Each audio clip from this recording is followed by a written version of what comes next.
I'm just checking, make sure the webcast is. Yeah, I'm just gonna call them right now.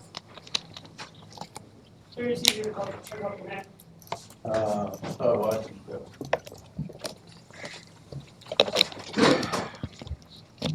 That just helps me with it.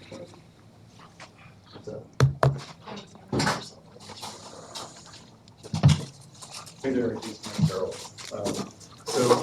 We're ready to start the webcast when you go.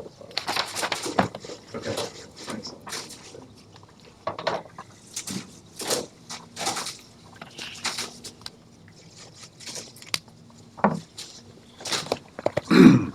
Okay. Some students may come in, but we'll go ahead and get started. But we have a pretty decent audience on the web, so that's the camera. Good afternoon, and welcome back to the Program on Information Justice and Intellectual Property Supreme Court series. We have 3 remaining cases this term, and this morning the court heard the case of Impression versus Lexmark. The question presented, there were 2, and they both involve the doctrine of patent exhaustion, and we'll get into that in just a minute. I want to introduce our distinguished panel of Supreme Court and appellate litigators who have plenty of experience with the court in a range of matters, but including intellectual property expertise. To my immediate right is Paul Hughes, a partner in Mayor Brown's Supreme Court and appellate practice here in Washington, D.C. He briefs and argues complex appeals and develops legal strategy for trial litigation. He's argued before the Supreme Court twice and has also argued in the 3rd, 7th, 8th, 9th, 10th, 11th, D.C. and federal circuits. You get the point. And has worked on a series of matters and has significant experience with intellectual property, having argued the Hana Financial versus Hana Bank trademark case, about which we discussed last term, and has handled a number of other cases before the federal circuit, whose decision is on appeal in this case. To his right is, George Hicks, a partner in Washington, D.C.'s office of Kirkland and Ellis. His practice focuses primarily on Supreme Court and appellate matters and critical motions work. He's written successful merit briefs in 5 cases before the Supreme Court, and also obtained successful summary dispositions in 2 other cases, and also has a wide range of appellate experience around the country. And I neglected to mention that Paul is counsel for the petitioner in this case, and George is counsel for amicus IBM, who's filed in support of the respondent. Respondent's counsel for Lexmark was not able to join us this afternoon, and so George has agreed to help us understand more than just the position taken in his brief, but the sort of respondent's position more generally. And to his right is Ariel Levenbook, who is a trial and appellate litigator with broad commercial practice and substantial experience involving debtor-creditor and fraudulent transfer law, as well as intellectual property licensing and litigation. He has a particular expertise litigating international disputes in U.S. courts and frequently works with and coordinates foreign counsel prosecuting actions abroad. And he was deeply involved in the copyright analog to this case, or the first one, Costco versus Omega, in which the Supreme Court split 4-4 on the analogous question in copyright law, and then was deeply involved in the successor case, Kurtzang versus John Wiley, in which the Supreme Court decided that once a copyrighted work was sold outside the United States, the rights to distribute it further had been exhausted. And that brings us to the question presented here, which is whether the same rule applies when the object is a patented object. Exhaustion does not mean fatigue. It means it is a limit on the scope of the exclusive rights, and whether the owner of those exclusive rights has any remaining rights with respect to a particular object that embodies the intellectual property once that object has been sold outside the United States. It is the rule that inside the United States, the first sale is the last sale from the right of distribution perspective. The question is, does it make a difference if the sale takes place across the border? So we're going to talk a little bit about the merits of the case and then get into an analysis of the argument. And I'm going to ask Paul to tell us a little bit more about how this case got to the court, why it took the case, and what your position was in the case. Sure, I'll try to keep it brief, but I'll start with a bit about the facts of what happened in this particular case and what the two main legal arguments, legal positions were, what the Federal Circuit did, and how we got up to the Supreme Court. So this case is a case about printer toner cartridges. I think everybody's familiar with laser printers and the sorts of cartridges that go into them. They're often very expensive. One toner cartridge can easily be $400 or more. Our client, Impression Products, they purchase on the secondary market spent toner cartridges. These are toner cartridges that somebody had previously purchased. They used up all of the toner. It's the ink that's inside them. Impression Products, they take these cartridges back to their factory. They open them up. They clean them out. They replace any worn out parts, and they put in new toner. They sell those cartridges. They sell these cartridges at a 50% more or more discount based off the new price. So a toner cartridge that could be $400, they sell for $200. They're high quality products. They've tested them against the new products, and their benchmarks show that they actually fail at a lower rate because they use such care in making these products. So that's the company, that's the business that they are in. The issue, they were sued by Lexmark along with a number of other remanufacturers in this business. And Lexmark, the case turns on exhaustion. There are two separate issues that Lexmark asserts. The first is that some of the cartridges that my client, Impression Products, acquired were sold in the United States pursuant to a so-called prebate program. And that's, Lexmark has said that most of the cartridges it sells in the United States, it says it gives a couple dollar discount for those cartridges, and for that discount they attach what they claim to be patent-based post-sale restrictions. They say that once you buy these cartridges, you get to use them one time only. You can't reuse the cartridges, and you can't resell the cartridges. Once you're done with it, you have to give it either back to us or perhaps you can throw it away. But you can't do anything once you're done with it. The second question arises from the fact that Lexmark sold some of these cartridges outside the United States. As it particularly relates to our client would obtain on occasion cartridges that were first sold in Canada that were used in universities or hospitals in Canada that would then our client would obtain and would do its remanufacturing process. I should say our client's remanufacturing process is in Charleston, West Virginia. They're small family-owned business, and they're really great folks.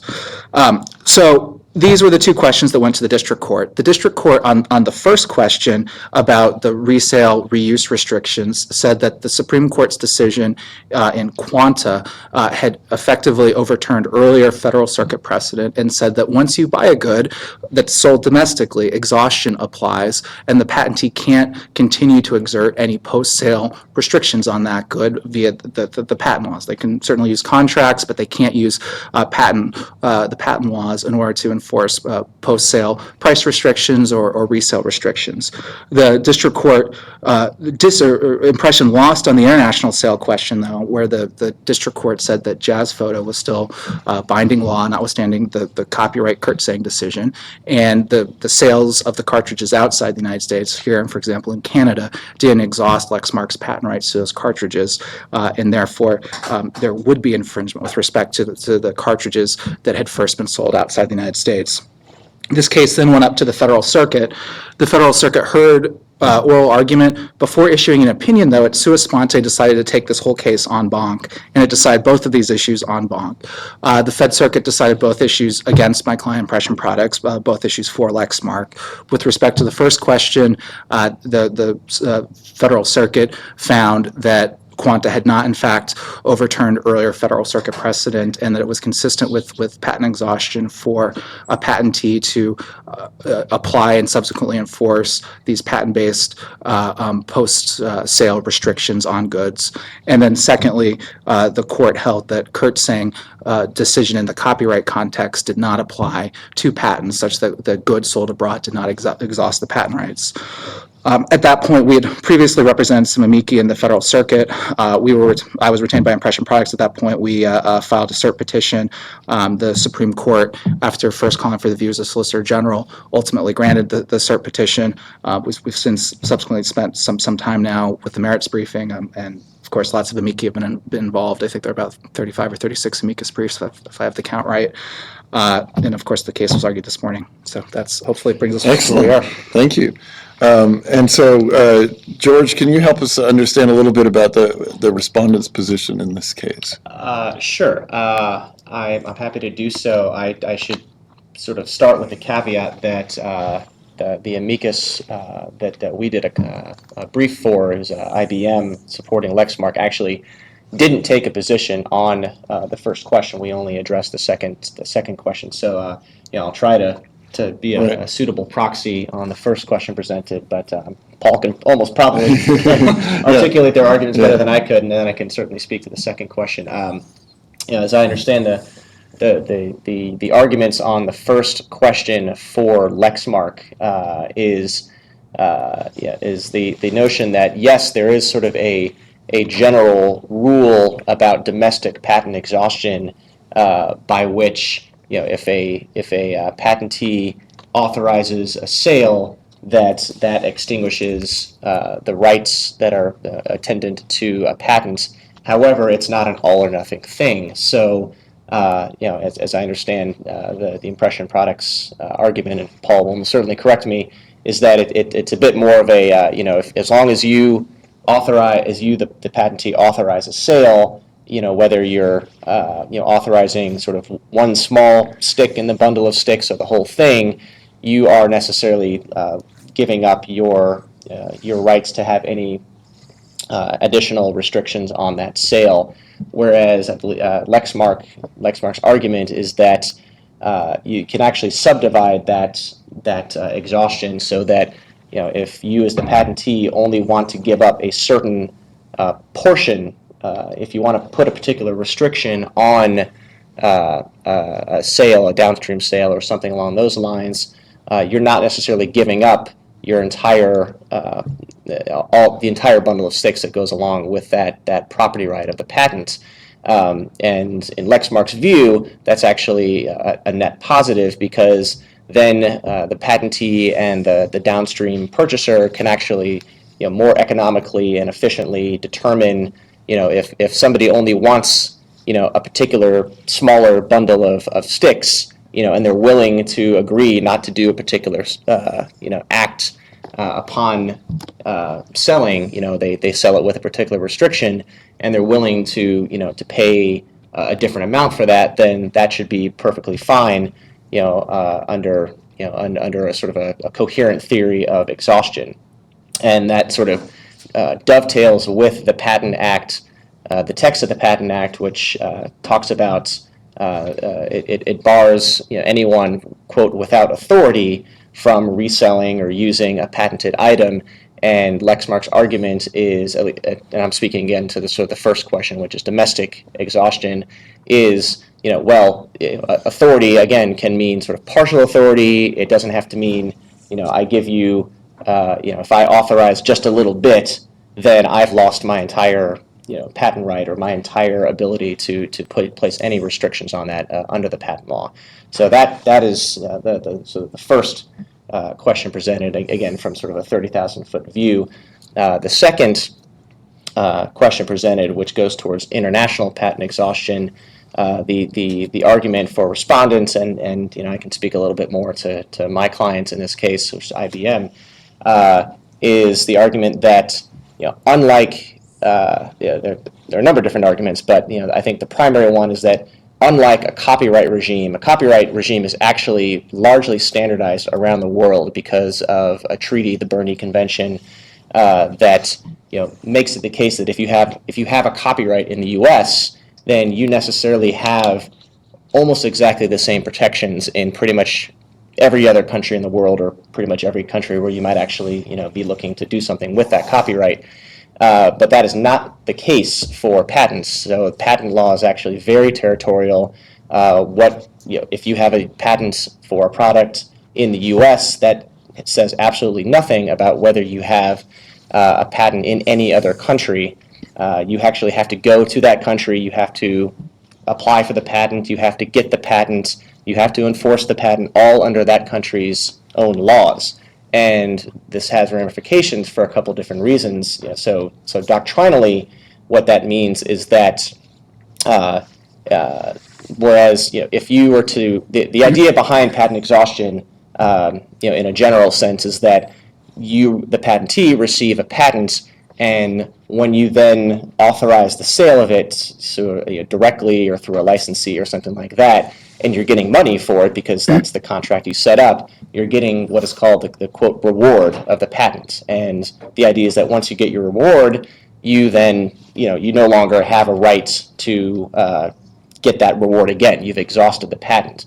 The problem now that works great in the U.S. context because you've got U.S. patent rights, but it doesn't work as well in the international context because you may not actually have any rights in another country. So that if you, the patentee, authorize a sale in another country and say you don't actually have a patent there, then once that item is sold in that country, and you basically have now given up your U.S. patent, but you haven't actually gotten much of a reward in the other country that is commensurate with your U.S. patent, because you may be selling it in a developing country where the purchasing power is much lower. Generally prices are just going to be a lot lower there, particularly for your product. It's not pricing in the patent reward, so the idea is that you, the patentee, are getting a much lower, if any, reward that does not match up to the reward that you'd be getting in the U.S. So there's sort of doctrinally not any basis for the exhaustion that you might have in the domestic context. And then, there are other, and I'll get into these later, I won't take too much long now, but there are other sort of policy and kind of practical problems with that in the sense that you then get into a situation where if the U.S. were to have international patent exhaustion, but say most European nations don't, which is generally the case right now, you could have a situation where a U.S. patentee sells something in another country, and it's that other country may have a different term of patents, different protection for patents, but simply by virtue of doing that, you have basically lost your U.S. patent rights. So that product can come flooding back into the U.S. In a way that the patentee is not really realizing the return of investment that it thought it was going to get in the first place. So ultimately it has a downstream effect on innovation. If the patentee decides simply not to sell in that foreign country, that's just hurting the people over in the foreign country who can't get the product anymore. So it has a lot of ramifications that don't match up with the same situation in domestic exhaustion. Interesting. And I should note on the internet, why do we have this dispute? Why didn't the parties get together and resolve it in the international context? We do have the trade agreement on trade-related aspects of intellectual property as part of the WTO agreement, and lots of things got internationalized in that agreement. But in Article 6 of that agreement, the parties said, we can't agree on the question of international exhaustion, and therefore it's up to each and every country to come up with their own rule. And that's why we're here, because the Supreme Court's going to tell us what the rule is in the United States.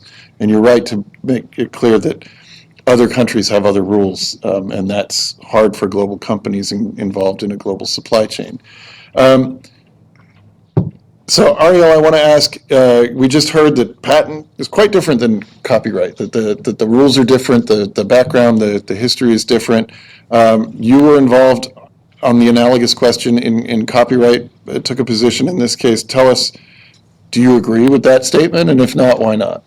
Yeah, I don't really think the question is whether patent and copyright are different. I think the question is whether there's reason to think that the rule for exhaustion should be different in the patent context than it is in the copyright context. And I think as a doctrinal matter, you can look back through Supreme Court precedents and see that the court has doubted whether there's a reason to have a difference with respect to exhaustion. So I think in the international context and trying to figure out whether there's reason to have a different rule, you can look to the justifications for the rule and then ask whether or not there's reasons to think of them differently in the international international context. So, the classic justification given for having an exhaustion doctrine is the disfavor that's seen on restraints on the alienation of products. And this is something that, if you look back at Costco and at Kurtzang, Justice Breyer is, has always been quite concerned with, and he was quite concerned with that today, talking about the sort of common law disfavor given from Lord Cook coming to the future. And one of the points that Justice Breyer made at oral argument today, and you see it in the briefs on petitioner side of the case, is at common law, there was no reason to think differently with respect to whether or not a good was moving in one market or between different countries. A restraint on alienation is a restraint on alienation, and there's good reason to be concerned about them. So one of the things you see in a lot of the briefs on petitioner side is you see industry players, including the folks that I represented, product manufacturers and retailers, talking about the sort of practical problems they will face if you start having restraints on alienation. But the second sort of justification that's given for the exhaustion doctrine is this idea of ensuring that a patent holder gets a reward. And here is where perhaps, folks on my side see it a tad differently than the folks on George's side. I think, indisputably, a patent holder is entitled to a reward. The question is whether or not they're entitled to multiple rewards, or whether or not the reward that they're entitled to needs to be a reward that is specific to the U.S. patent. I mean, it is clearly the case that in order for the exhaustion rule to apply, there needs to be an authorized sale, which means that the U.S. patent holder had to decide to put their good into a market, and therefore they decided how much they wanted to get, and that's their reward. And the fact that they were paid that reward in Germany and not the United States is really neither here nor there. And in fact, I think one of the things that you'll see as you sort of dive into petitioner's position, and this didn't really come up today in oral argument, except in passing, is everybody would concede that there are places around the world where, for example, a patent holder may not be able to control whether or not their good enters the stream of commerce. So you may have a compulsory license that gives somebody in another country the ability to, to use the patent in that country and put something into the stream of commerce. The petitioner's view is that kind of sale, the sale of a good that came pursuant to a compulsory license, would not create exhaustion in the United States, in part because the reward that was given to the U.S. patent holder wasn't one of their choosing. And I think so. There are ways to kind of square the circle that the respondents put up in that regard. I think, ultimately, the question in the patent context is not dissimilar from the copyright context at this very basic level. The question is there reason to think that the patent laws exist to give patent holders the right to segment markets internationally? Because that's ultimately what they're saying that they need or want to do. And, there's nothing in the history of exhaustion, the history of the patent laws, or, frankly, the justifications today that suggest they should have some right to divide markets in a way that copyright holders don't, or frankly that any other property owner doesn't have. Great. And Paul, one more substantive question before asking about the way the justices appear to be looking at the case. It goes to, at one point, there's a deep kind of intellectually interesting issue about the relationships between property rights and the ability, freedom of contract, and sources of law. So there is a long common law property law tradition about the disfavor of restraints on alienation of chattel property. And the courts over the years have read that into the intellectual property context by choosing to limit the scope of the statutory rights unless Congress explicitly says otherwise. And in the briefs, there seems to be disagreement about whether this is really a statutory interpretation case in the normal vein, or is this a case where the common law background really becomes the foreground in helping us understand the exhaustion doctrine? Sure, a few points about that. To begin with, there is a statute, and I should have it off the top of my head, but I don't. But there's a statute that says patents are basically to be generally, as a general matter, treated as property rights. And so we think that's entirely consistent with our view that the exhaustion, as it's always existed from Lord Coke's time to today, applies with absolute full force. So the question is, in 1952, when Congress enacted the current Patent Act, was there any reason to think that they displaced the long history of exhaustion that had, at that time, been clearly articulated by the Supreme Court's cases for more than 100 years? And our contention is that there's no basis to think that the Supreme Court ever thought to restrict or displace the operation of the exhaustion doctrine. And to the contrary, in both Bowman and Quanta, the Supreme Court has subsequently made clear that the same exhaustion doctrine that are articulated in Univis and Keeler and all of the earlier cases still applies with full force, following the 1952 Act. So we do think that the substantive guidelines and basis, the contours of the exhaustion doctrine come from the common law. That's this, as the Supreme Court's looked at it for more than 150 years, and there's nothing in the statutory text that would provide any sort of limitation or restriction to that. Again, Bowman and Quanta both make quite clear that the exhaustion is what they call a limit on the rights that the patentee would otherwise have but for the application of the exhaustion principles. And I think there's a clear contrast from the Copyright Act. In the Copyright Act, Section 109, there is a clear statutory exhaustion provision which shows that's if when Congress wants to actually write and put some bounds on exhaustion, it would look like Section 109. In the Patent Act, of course, there's no a clear analog to Section 109, which I think is pretty strong evidence that the common law continues to govern. Okay, and then let me just stay with you for a minute, and then George can step in. But what about the argument? How did the justices? What, if anything, are they most concerned about? Can you tell reading the tea leaves? Well, so one of the things about the argument today, I think that if there was any surprise, it was that there was not a lot of questions that I thought that we got. I think, the questions were the court was testing both sides for the limits of the various theories, but I think a lot of the justices played this one fairly close to the vest, that they didn't give us a whole lot to be able to draw any predictions precisely how they were going. I think Justice Breyer was probably, I haven't gone back to reread the transcript yet. If I had to guess, I guess he asked the most questions and had some of his various hypotheticals. These are issues that he's certainly very interested in. So I think he asked both sides, trying to test out just how these would operate in practice. But again, I think it's hard to have any strong predictions that would come from the argument today. Okay. And George, both on the sort of source, anything you want to add or say differently about the sources of law, and then your impression from the argument. I don't have much more to add, to Paul's very, very thorough, discussion on the sources of law. I mean, I was, aside from Lord Cook, there was a lot of discussion of the sources of law today in the argument. As I was looking through the transcript, I saw that there weren't a lot of questions for the petitioner, and I thought, oh, that's pretty good for the petitioner. See, it seems like he's really doing great. And then it seemed like there were even fewer questions for the respondent. So then I thought, oh, well, maybe that's pretty good for the respondent too. So I think that it's certainly a case where even just as we've been talking about today, this is it's not there's a lot of theory going on here, property right theory, patent law theory. We're talking about 400, 500-year-old common law. It's not something that is, easy to get your brain around. You can say, well, we've got a computer patents, and should it be patentable or not? There's a little bit more of a tangibility to that. Whereas, this is the kind of question, and they're two fairly distinct questions, even though they're both talking about patent exhaustion. And, I think the fact that there's a lot of ground to cover. There are a lot of different ways you can approach both of these questions on both sides of the issue, that I think it was a situation where the court really actually did want to hear what the advocates had to say, whether it was to either sort of narrow them down a particular path, or maybe just to sort of hear where could they be going with this. And so you did have a couple of justices, Justice Breyer, Justice Kennedy, Justice Alito, the folks who actually have, thus far, more than the others, sort of taken a little bit more of an interest in patent law, asking questions, but really not with any, firm indication one way or another which way it come out. I mean, if I were a betting man, and I'm generally not, I don't even have an NCAA pool,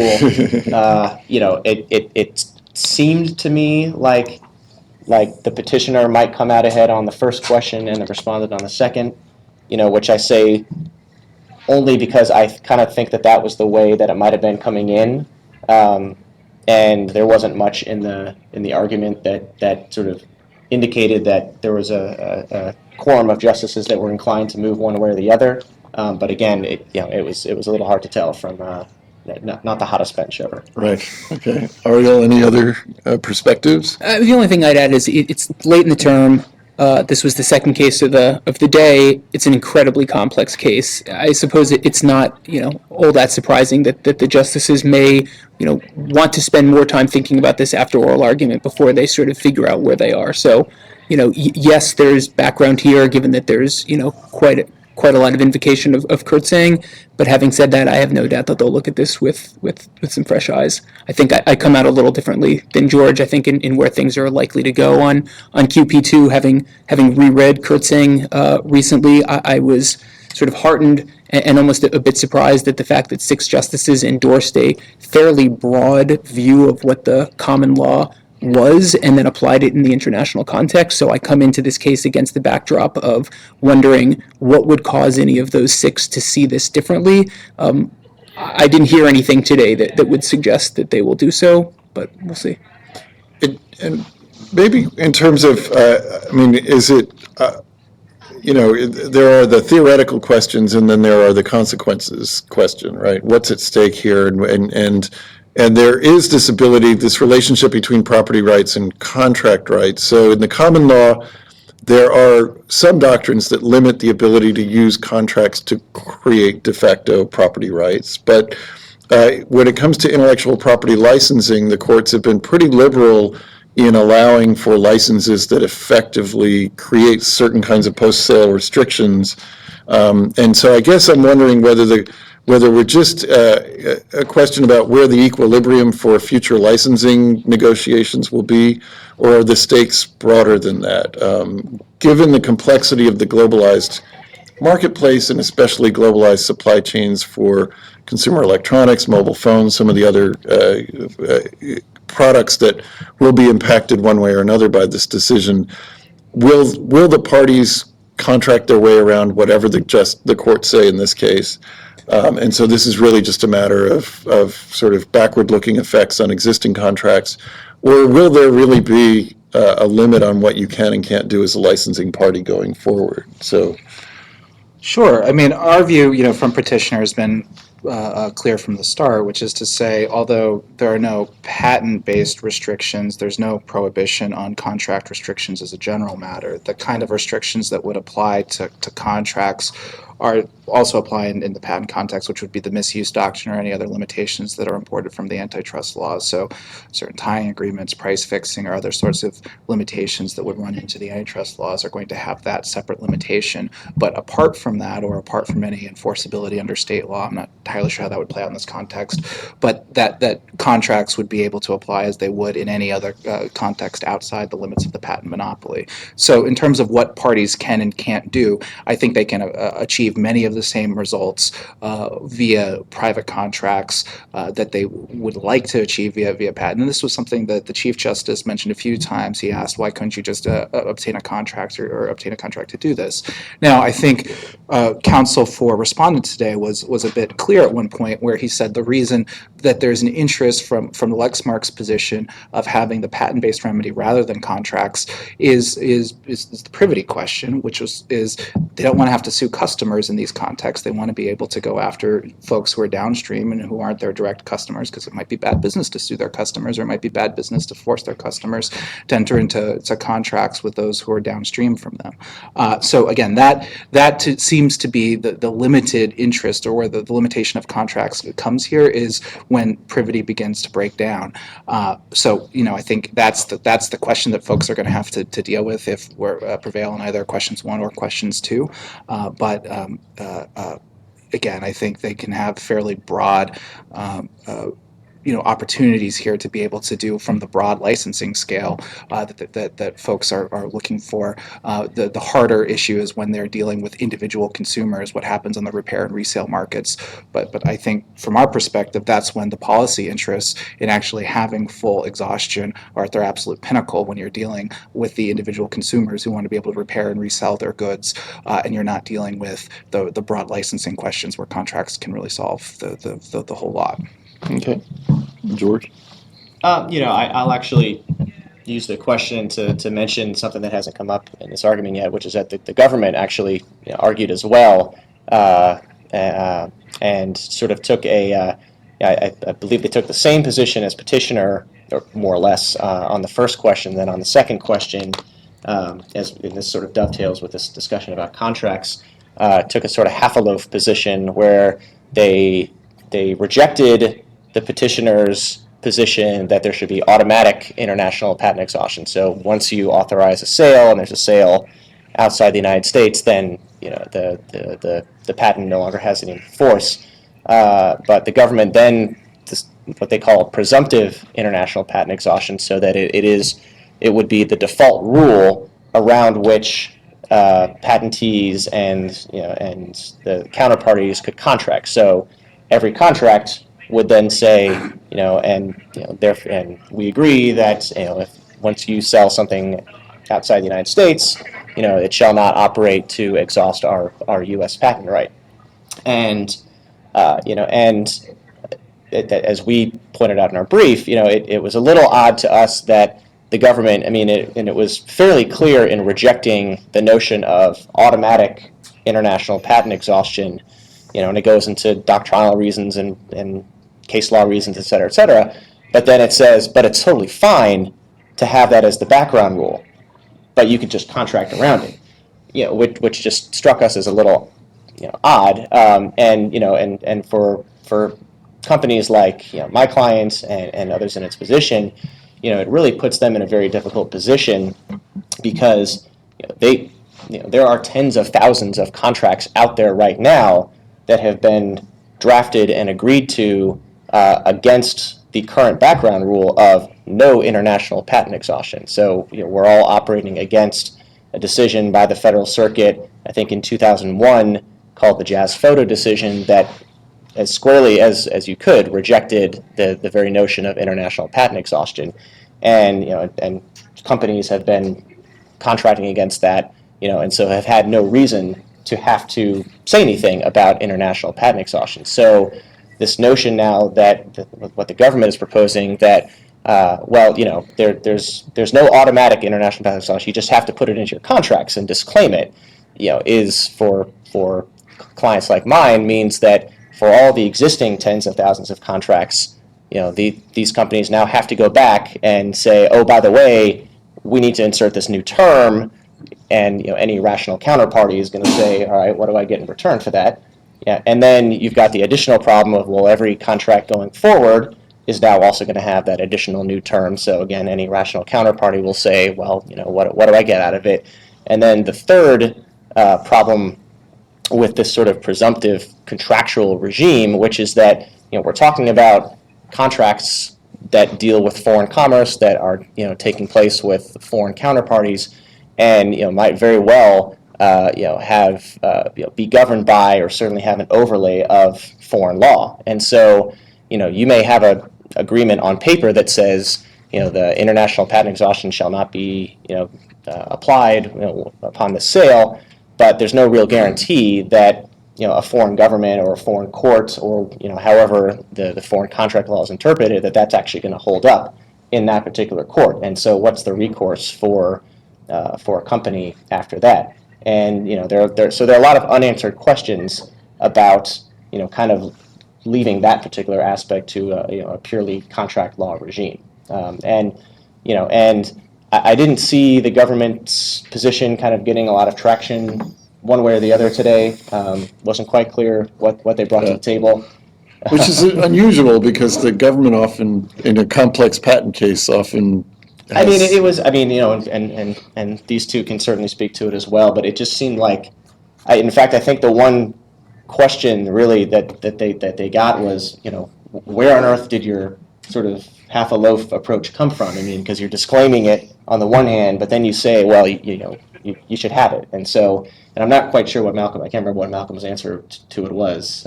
Might have just been a little You look Nancy. to the old cases. But I'll say, I mean, we actually, I think, we have some common ground because we disagree with the government's position too, but we disagree for a different reason, although it might not be inconsistent with what you're saying, because what to me I think is one of the most troubling things about, or problematic things about the government's position is the government agrees with us. We're happy about in question one. We think that's right, that after you sell the good, you can't put a post-sale restriction on the good that affects what the implications are for exhaustion.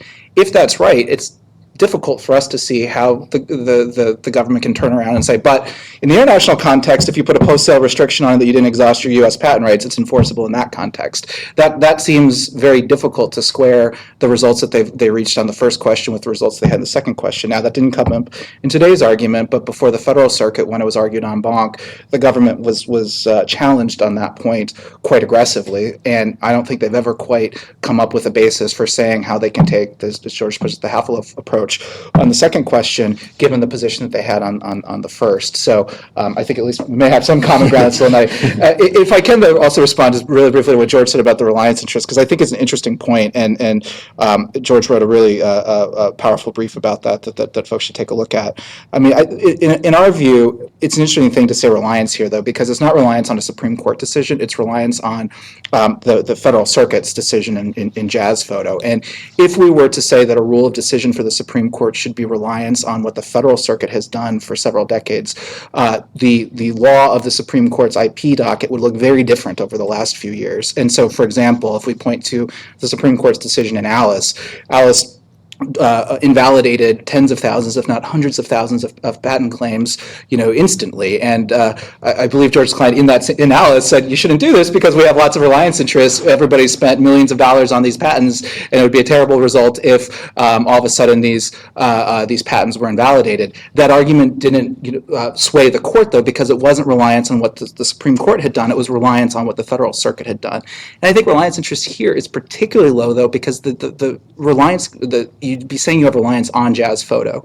Jazz Photo itself is a pretty suspect decision if one goes back and looks at it. Jazz Photo says the international exhaustion question is settled by one case, a Supreme Court case called Bosch v. Graf, and says, well, we looked at Bosch v. Graf, there's no international exhaustion, end of story. That was the full analysis the Jazz Photo case offered. As every commentator who's really looked at this has said, Bosch v. Graf doesn't settle this question because there was no authorized U.S. sale. So this argument that there's this edifice that's been emerged from 2001 to the present over 16 years from a Federal Circuit case that whatever one might think about international exhaustion doesn't do a pretty good job of defending it, I think it's hard to say that that's a basis for which, if the Federal Circuit's law is wrong, that it should in fact stand. And the thing I would add to that is, I mean, at the time that the court took international exhaustion under the Copyright Act up in Costco, no court ever, anywhere, no district court, no circuit court, no one had ever held that the Copyright Act had international exhaustion. So when the respondents in that case said there are a lot of reliance interests here, they meant it, and people had good reason to think that there was no international exhaustion in the copyright context. All the commentators said it, Nimmer said it. It had really never been questioned until this issue came up in front of the court in Costco and then in Kurtzing, and Justice Breyer's opinion for the court notes that, well, we still got to get the law right, and it may well be that people doubted these things, and, once they have clarity that there is no international exhaustion, they'll go do all these things that may not have materialized yet. So I think when you compare the situation here to the one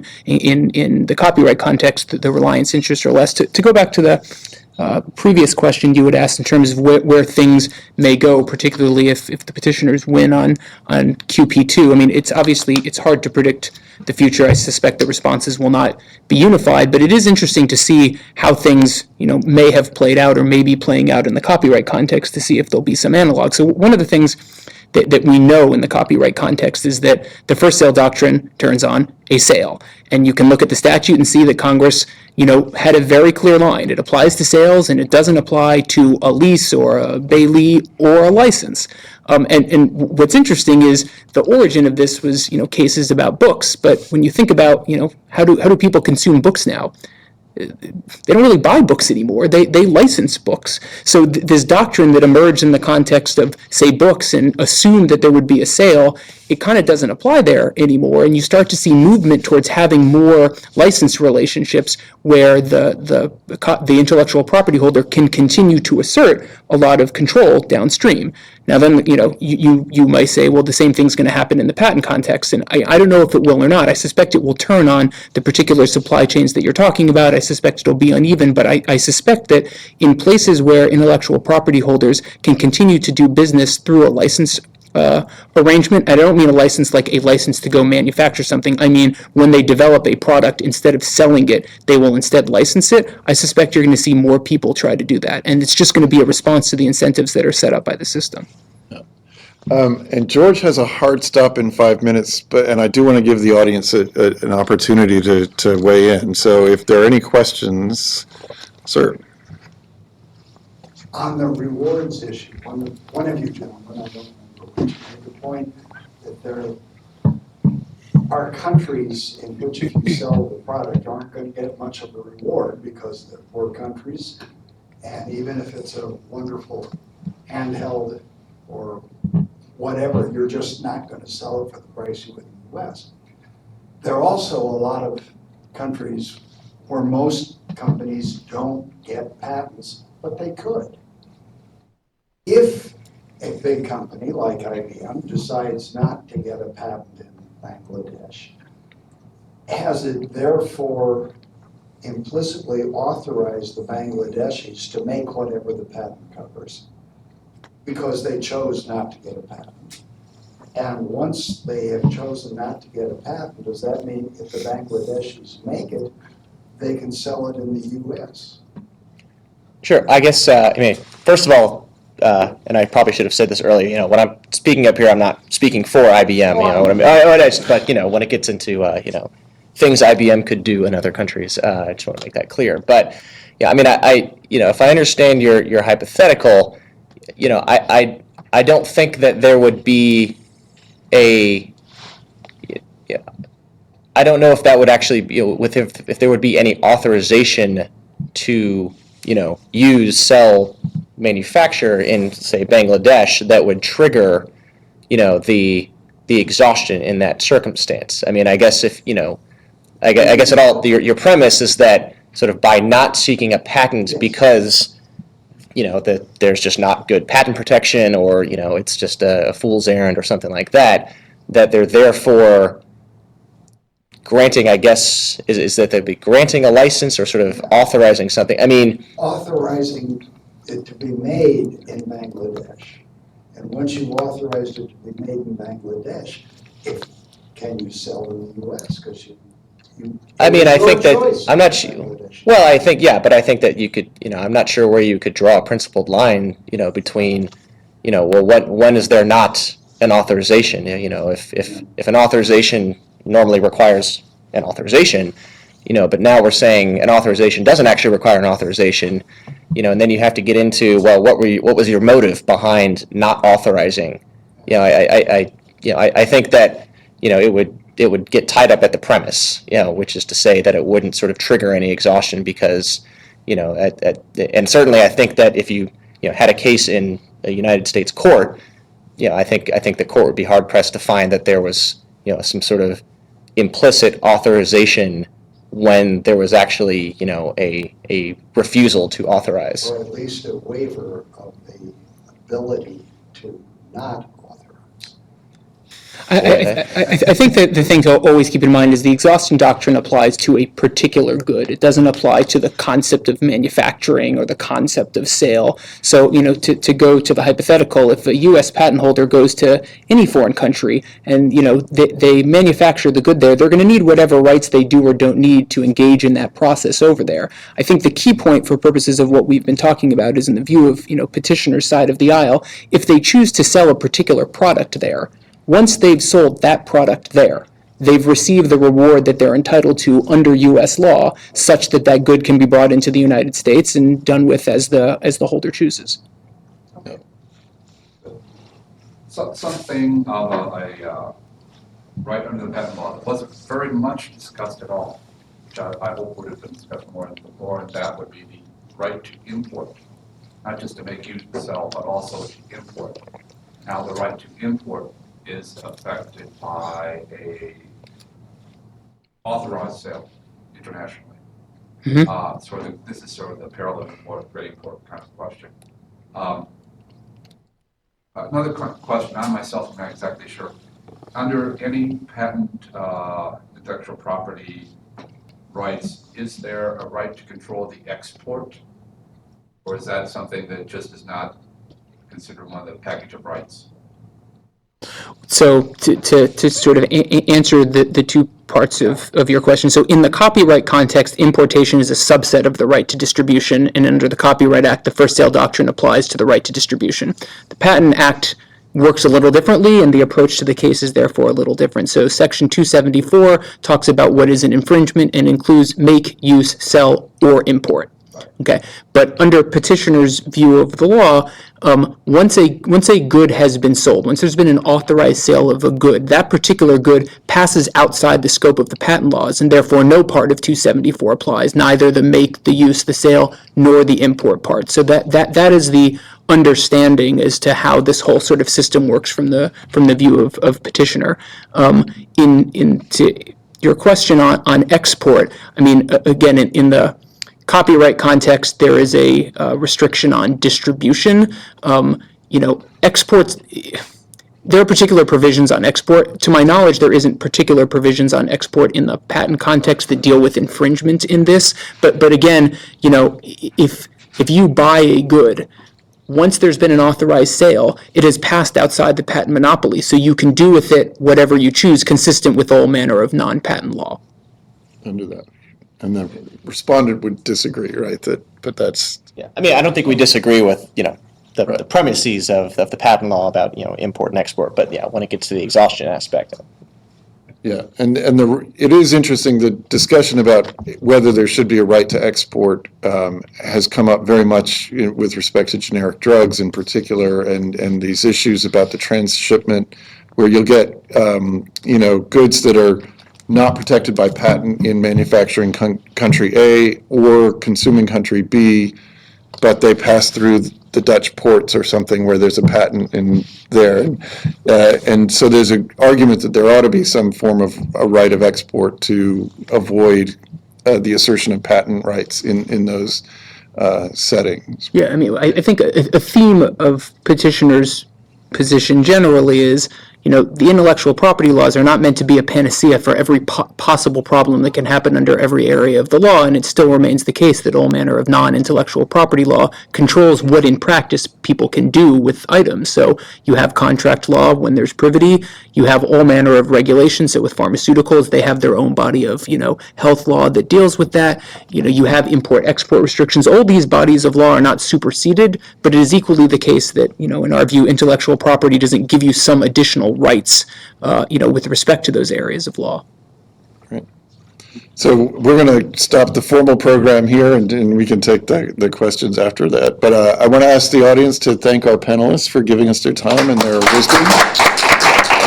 And to the online audience, thank you very much. And we'll be back next week on Tuesday for the TC Heartland case, in which we'll find out whether the future of the patent litigation in the Eastern District of Texas will remain, or it's Monday, right? Monday, yeah. Sorry, it's on Monday.